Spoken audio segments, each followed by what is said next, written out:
All right. What's going on, family? I hope you're all well. Good morning, good afternoon, whatever time of day it is that you're watching me right now. I'm just going to do a quick tech check and make sure that we are, in fact, live. If you can see me, if you can hear me, comment hello down below. And let's take a little look to make sure I'm live and streaming in all of the right places. That's us right there. Fantastic. So, as you can see by the title of this week's masterclass, the things that we're going to be covering are the 4 real reasons behind why you're stuck. So, if you're someone who is struggling to consistently, achieve, weight loss, if you're someone who is struggling to consistently achieve, lower blood sugars, a lower A1C reading, then this is for you. Okay, this is for you. Now, you're going to see me rather refer to my phone quite a lot over this masterclass, because this is where I'm going to be reading comments, etc., and things like that. Okay, now to you ladies who might be new to the group, this is nothing unusual. This is something that we do every Wednesday, or we try to do it as consistently as possible. We cover, hard-hitting topics. We do Q&As. We do, live interviews with ladies that we're currently coaching that have, achieved fantastic things like, lost a ton of weight, achieved remission, got off meds, all of that good stuff. All right. So I can see a few of you are watching live. Good morning, Tina. Good morning, Jackie. Good morning, Diane. And good morning, Angela. All right. So let's get into it. Now, if you are watching me live right now, please do comment live down below. If you're watching me on the replay, like 99% of you probably will be, comment replay down below. Now, if at any point throughout this masterclass you've got any questions, if you've got any concerns, if you're concerned, if you're anything like that, confused, lost, concerned, please comment those down below. I don't want you leaving any more, confused than when you came. I'm doing this to help. Okay, I'm doing this to help, and I want it to be helpful. So again, any questions, please do comment those down below, and let's get into it. So, number 1, you over restrict. Okay, you restrict your food so heavily it causes you to fail time and time again, leaving you feeling like, a failure, worthless, because the over restriction within food is going to do that. Okay, just to put that incredibly bluntly. Okay, if it's going to take you 3, 6, 9, 12, 18, 24 months, however long, wherever you are in your journey, is likely to take over 6, 9, 12 months plus for you to reach your goal. And that's okay. But if you are not allowing yourself to eat any of your normal favorite foods, are you going to be able to stick to it long enough to actually achieve those goals? Genuine question. Ask yourself that.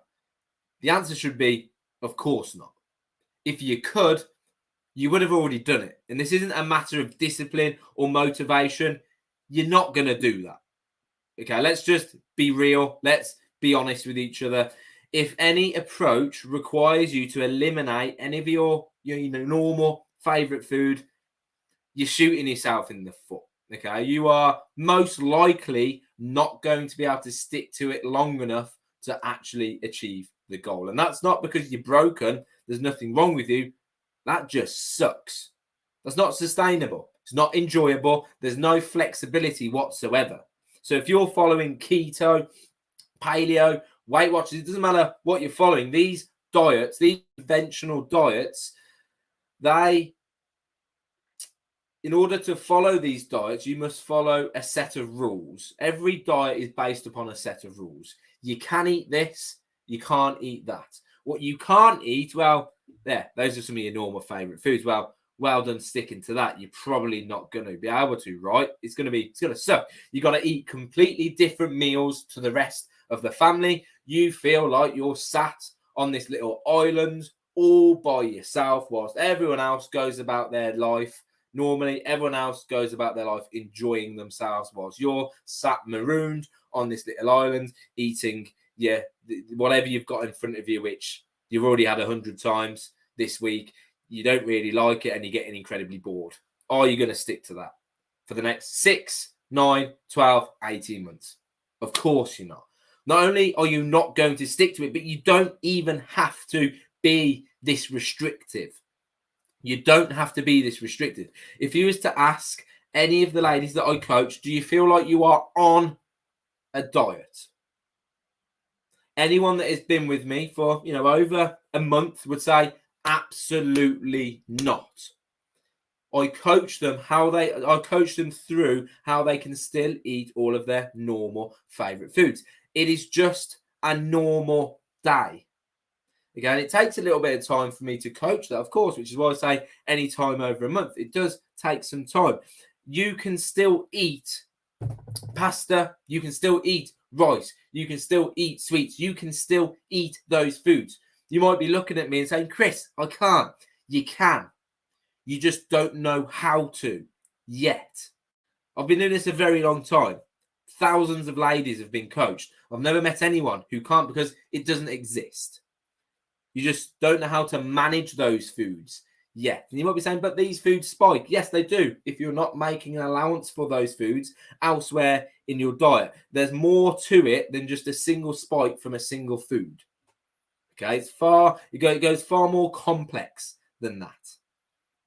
Okay, now there's 2 reasons why I coach this and why you should still include your favorite normal food into your diet. Why you should still include those foods. Number 1, it's enjoyable. It's sustainable. It's flexible. You can still live a normal life. That means that you are actually going to be able to stick to it long enough to actually achieve the result.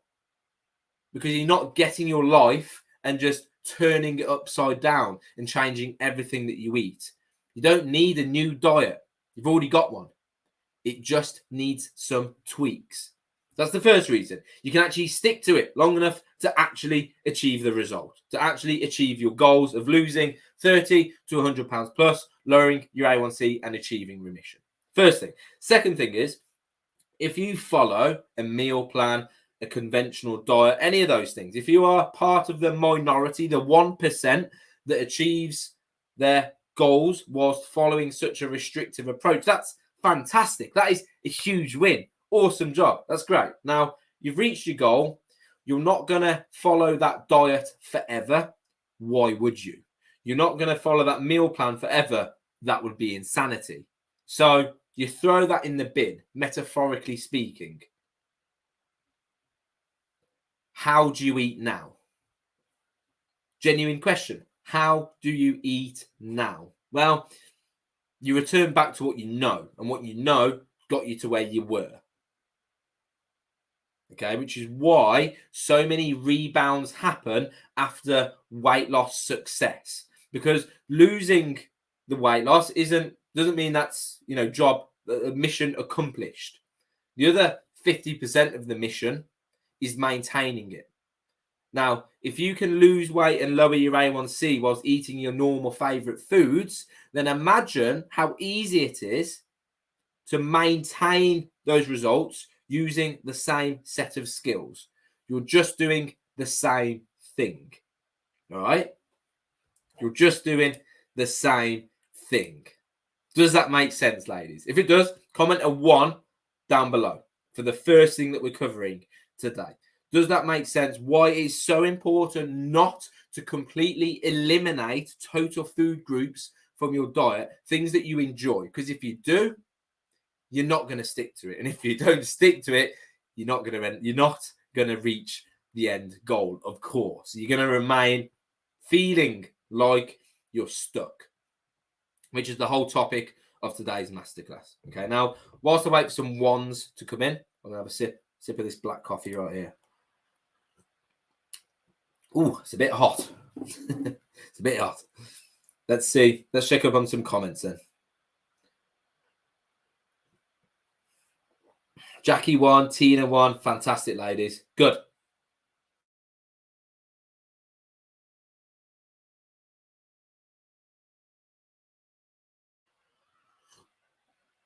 I think you ladies might have lost me there for a split second. I think my internet might have just dropped off, but I think we're back. Yeah, we are. Cool. All right, so we've got lots of ones. You ladies are acknowledging that makes sense and understand why it's so important for you to not just completely eliminate food groups. And you can now understand why you kind of coach, we coach what we coach, and why you should, follow along a similar path. Okay, awesome. Don't over restrict. You're going to shoot yourself in the foot. You're not going to stick to it. Okay. Number two, you give up on your goals the minute it gets difficult. The second reason why you're stuck is because you give up on your goals the minute it gets difficult. Now, there's a few things that could cause this, okay? A few things that could cause this. There's a few nuances within this, okay? Now, one of the things that we need to discuss here is giving yourself grace. Giving yourself an easy time. Giving yourself grace. Forgiving yourself. Acceptance is very, very important, because through this process, from now to when you reach your goal weight and your blood sugars, your A1C is in remission, through this process, you are going to face a lot of obstacles. You are going to face a lot of challenges. You are going to fail a lot. And that is perfectly normal. That is perfectly fine. Not only is it normal, not only is it unavoidable, it is entirely necessary. It is necessary that you experience challenges, obstacles, and that you fail lots.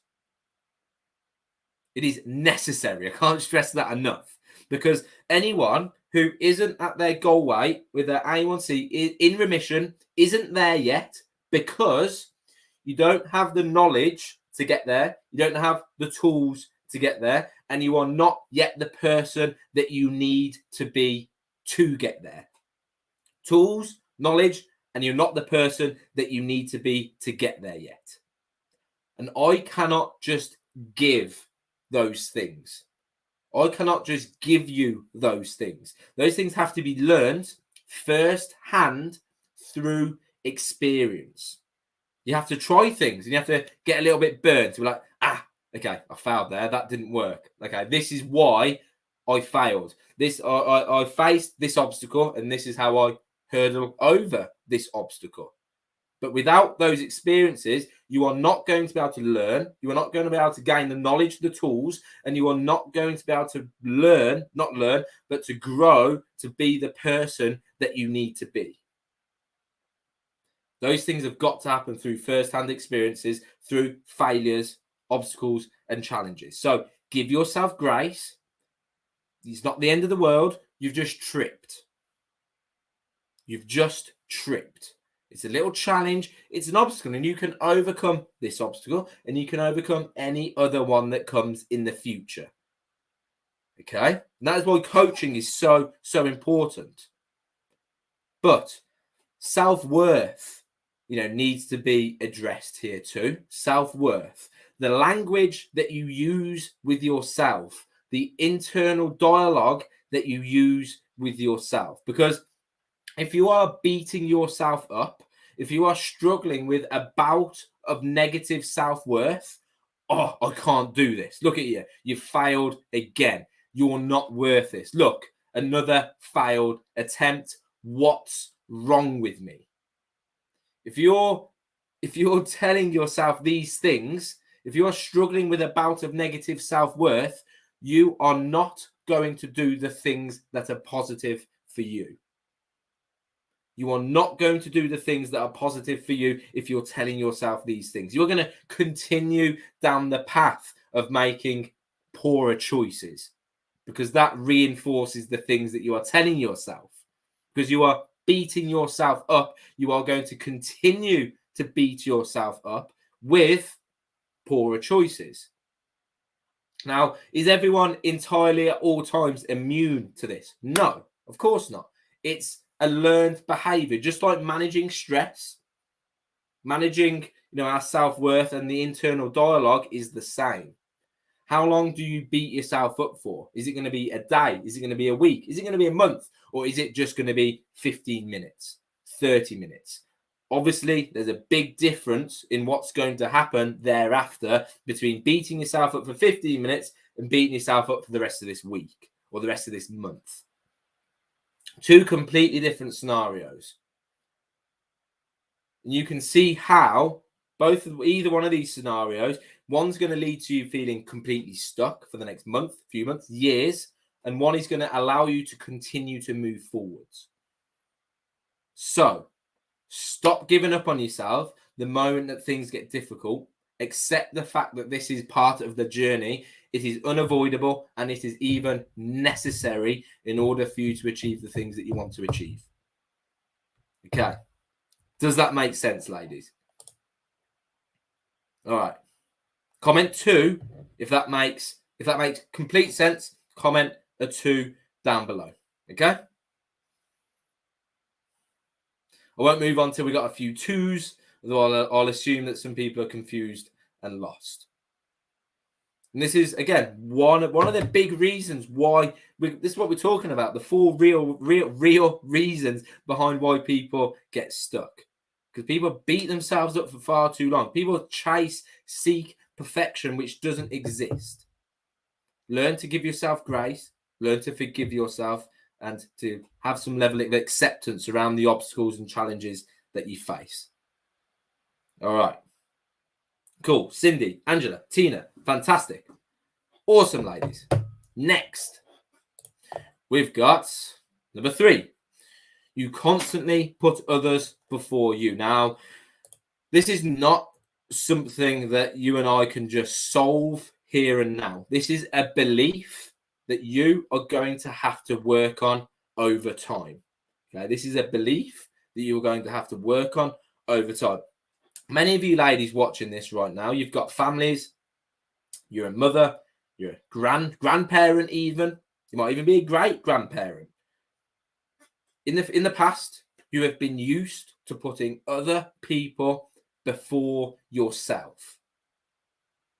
If you continue to do this, not only are you going to be in a position in 5-10 years where you can't help anyone, everyone else is going to be needing to help you,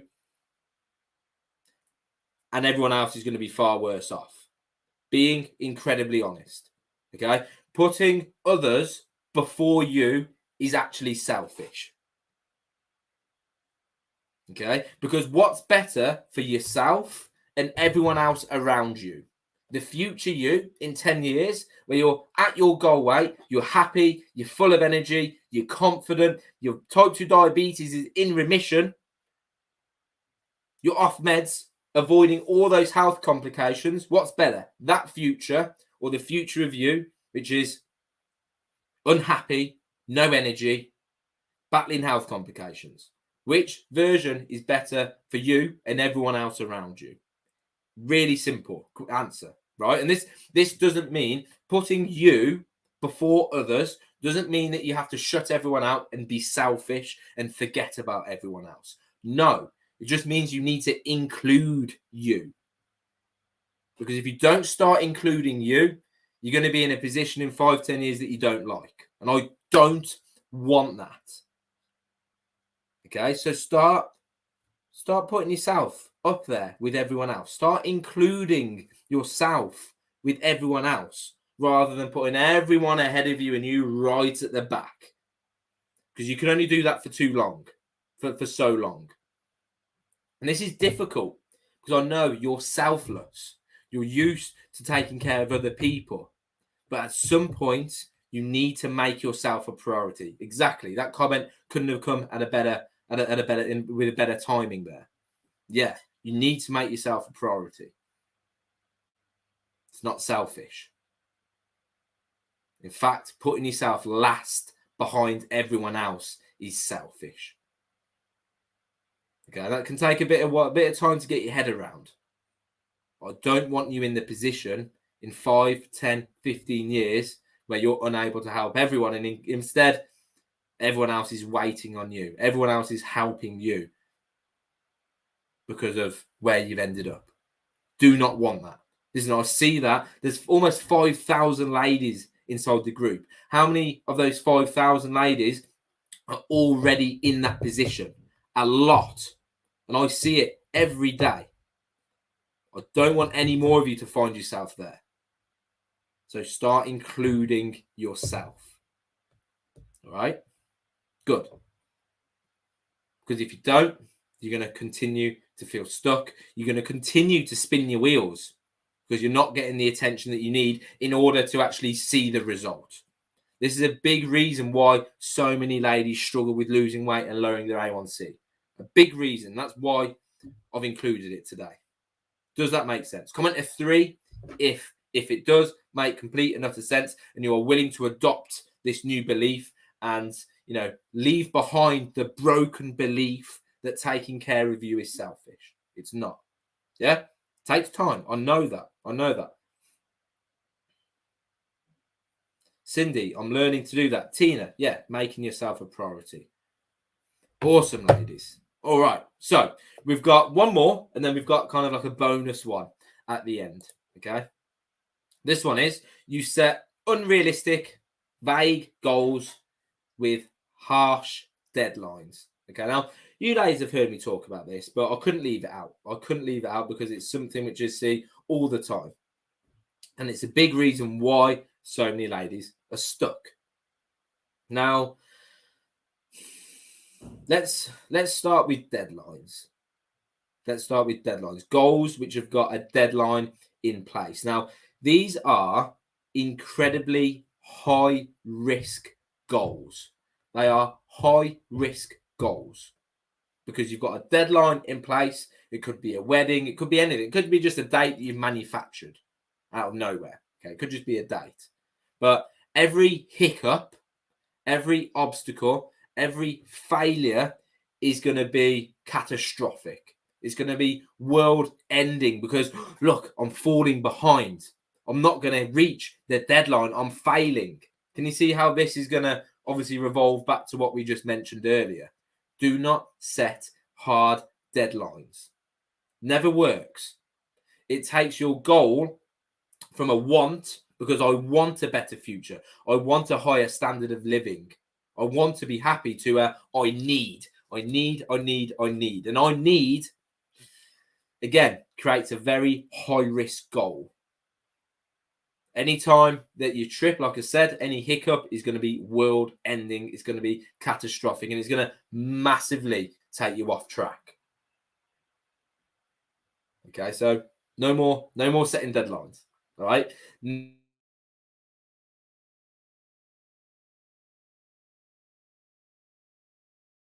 A lot. Ladies might say, I want to walk more. I want to get better sleep. I want to eat healthier. Those are some great goals.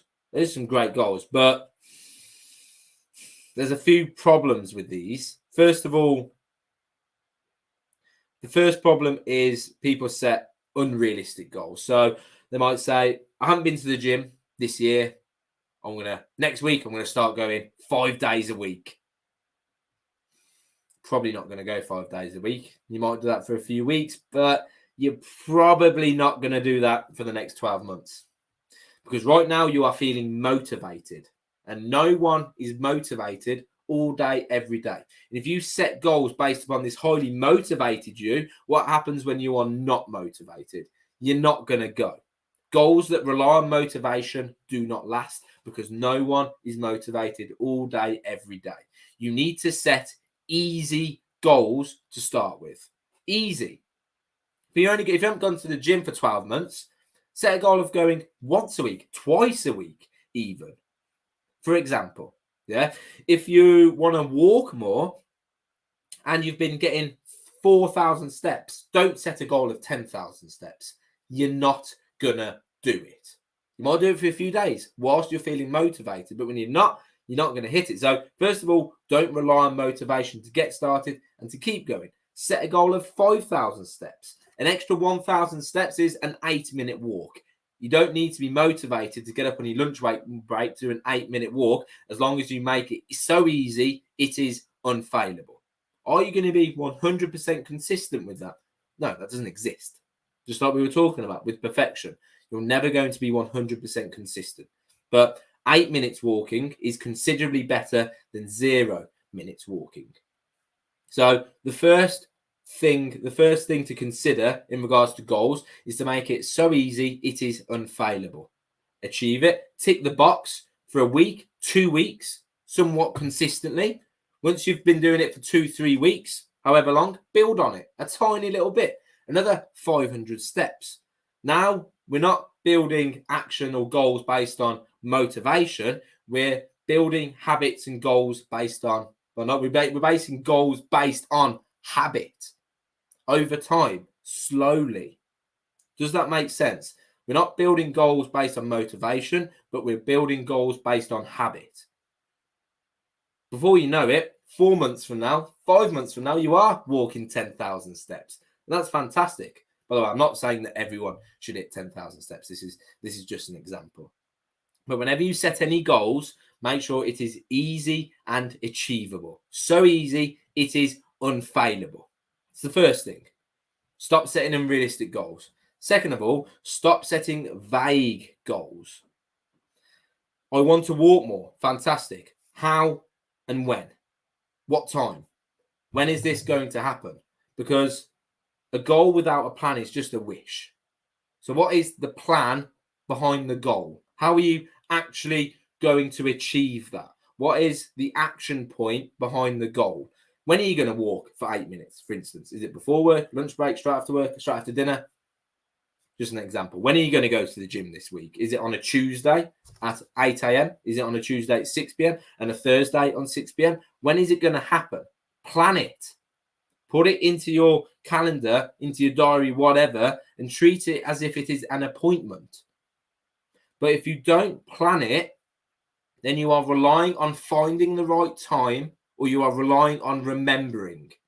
And neither of those two things leads to any kind of consistency. Okay, if you rely on finding the right time or rely on remembering, you are not going to be consistent. It's just a fact. Okay, so we've got make it easy, make it specific. When, what, why? When's it happening? Okay. Next, I would say consider stacking that new goal with something that you already do. This is called habit stacking. So stacking a new goal with a pre-existing goal. Like, I want to drink more water. Fantastic. New goal is I will drink 16 ounces of water with every meal. The 16 ounces of water is the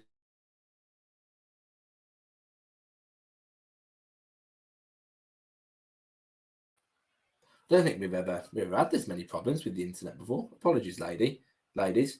I think you said it was frozen earlier as well. Hopefully, I didn't have my camera up, so I wouldn't have seen that. Bear with me. Let me have a little look.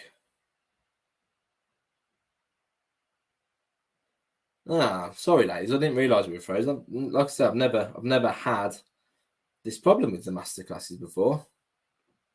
Anyway, let's carry on. I apologise if we missed any points back there. So the new goal is drinking 16 ounces of water. The new habit, the pre-existing habit, is eating lunch. That's dead simple, right? So stack a new habit with something that you already do, right? Great. That's not applicable to every goal or action, of course not. It's a little bit more niche, but I hope that makes sense. All right. So everything we've just gone through with unrealistic goals, vague goals, and deadlines. Does that make sense? Comment a 4 down below if it makes complete sense.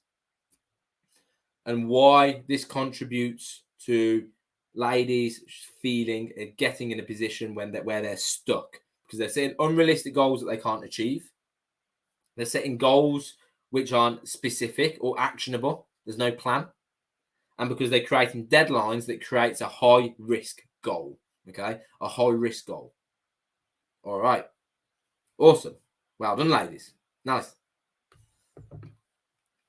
4, 4, 4. Great. All right, I'm gonna have to read. I'll have to go through this after to see which bit froze. But anyway, okie doke. So we've got a bonus. What we do with our clients to ensure success. So some of the things that we've gone through today, of course, diet and nutrition. What we coach is, a lifestyle change, not a diet. How you can still eat all your normal favorite foods, but not just that, because nutrition and diet is only 50% of the equation. Okay, weight gain and type 2 diabetes is a symptom of your lifestyle, habits, and beliefs. What do I mean by that? I mean, how you manage stress and emotion. Do you manage stress and emotion by reaching for food? If you do, probably going to lead to quite a bit of inconsistency and lack of results. Okay, if your level of preparation is poor, so you are always reaching for easy, convenient foods, you're probably not going to be very consistent with adhering to dietary goals. Okay, if your relationship with food is poor, so you're constantly in this binge and restrict cycle because you are restricting and then binging, you're probably not going to be consistent with adhering to your dietary goals and getting the result. So I could go on all day, okay? But the things that, like I said, weight gain and type 2 diabetes is a symptom of these areas, okay? How you manage stress and emotion, lack of preparation, your relationship with food, sleep, putting others before yourself, that's a belief, okay? Your relationship with the scales, time management, all of these things have a direct impact on the choices that you make. Those things have a direct impact on the choices that you make. And if these areas are getting no attention, if they're seeing no adjustments, then you are not going to be consistent long term with the diet and nutrition, because these things are going to just keep throwing it off. And these things are what actually caused the weight gain and the type 2 diabetes to begin with. So unless you solve that, you're going to just keep on coming back. Doesn't matter how successful you are for 2, 3, 4, 5 months. If these areas persist, you're going to keep on coming back. So we need to treat the cause of why we are where we are. Okay? These are the things that we coach, our clients inside of our one-to-one coaching programs. These are the things that I want you ladies to focus on too. Okay? This is why our coaching programs, this is why we pride them in being truly unfailable, because we help the ladies that we coach within all of these areas of their life to create a long-term sustainable lifestyle change. No fads, no stupid diets, supplements, just real change, real long-term change. And that's not meant to sound scary. That's okay. That's good. Okay, change is good. All right. I hope you found this helpful, ladies. If you did find it helpful, please do comment helpful down below. If you've got any questions, any concerns in regards to any of the things that we've discussed today, again, I know I sound like a broken record, but please do comment those down below. If you would like some extra support, if you'd like to sit down, have a coffee one day and just have a 5 to 10 minute chat to explore whether I can support you, on a closer level with your goals, then comment coaching down below and we can find a time that suits both of us. But it's just a chat with a coffee. That's all it is. All right. Angela, sorry, I have to leave for work. No problem, Angela. Have an awesome day. Tina, helpful. Angela, helpful. Awesome. Well done, ladies. It's been a pleasure, as per usual. It's been an absolute pleasure. Lean on me where needed. I'm here to help. And have a fantastic day. For you live right now, it's a Wednesday, but many of you ladies will be watching this on another day. Have a fantastic day. Take care. Look after yourself. Reach out with whatever you need me for, and I'll speak to you all very, very soon. Au revoir. Au revoir.